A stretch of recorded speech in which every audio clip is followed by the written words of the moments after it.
The average age of entry into prostitution for an American girl is 12 to 14. Babies, children. Somebody get you and introduce you to something at 10 years old, 12 years old, and all that. By the time you age out, what do you have left? You don't even have a guidance. You don't know where to go. I'm talking about my little girl. There's a little girl in here, so I have to go back and get her. It's a bigger problem than anyone wants to look at. Worldwide, among the illegal trade, humans have surpassed guns and are now number 2 behind drugs as the biggest commodity sold. Not only is the United States one of the largest demand countries in the world for human trafficking services, we have a large problem with domestic minor sex trafficking. So children, youth, being sucked into the sex trade. This is something that's been going on for decades. And people all over the world has had this in their community all along, but they chose to overlook it. Right today, I really don't understand how I ended up in human trafficking and prostitution. I can remember I was standing in a group picture at my school at 10. And then at 12 years old, all of a sudden, I'm in sex trafficking. I don't even know how that happened. How did I jump from there to that lifestyle? Coming out of prostitution myself, I knew that there were women still on the streets that believed the lie that there was no way out. Coming out and being given an opportunity to reclaim my own life, I wanted to go and share, that I found the way out and this is the way and we are worthy. God does have a plan for us. People don't understand what be told in our heads. The reason we don't be able to tell you guys or find a way to try to get out of it. And the more you try to get out of it, the more you get stuck in it. So if I don't know how to get out of it between 12 and 18 years old, nobody's in the community is coming to get me out of it. The system show not even looking for me to get me out of it. What in the world are we to do and where are we to go? I met Regina 2 years ago. She talked about Clemmy, but I didn't get to meet Clemmy until a couple months later when Clemmy came down to help us actually open the house. And hearing their story about being in a crack house together, about thinking they would die there, and not ever seeing a way out, and talking and dreaming about if anybody ever gets out. Dreaming in a way that you dream when you think it's never possible. But it was. And I would beg her, I'd be like, if you make it out of here, you better come back and get me because this is not what God has for us. And if I make it out, I'm going to come back. And Regina got out and went back to find Clemmy and got her into the Magdalene house and helped her recover.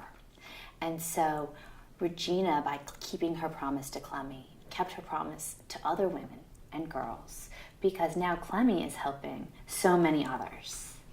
The first thing to take place when someone new comes in to begin the program is a bunch of love.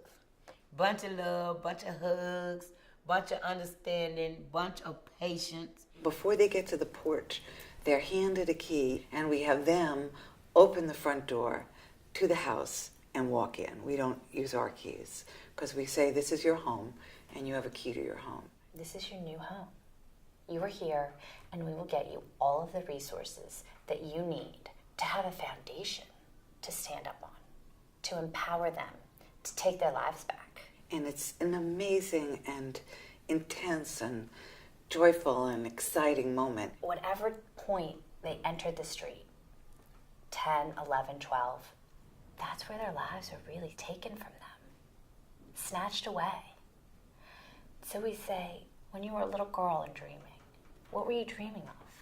Go back there and let us help you build from that point forward a new life for yourself. And every woman has her own 2-year plan because every woman is unique. So when the women come into Eden House, most likely they've either been on the streets since they were teenagers, or even if they haven't, they've been in home situations in which there were not a lot of good role models in terms of limits, parenting, and basic life skills. So we realized that we have to really start with the basics in everything that we do.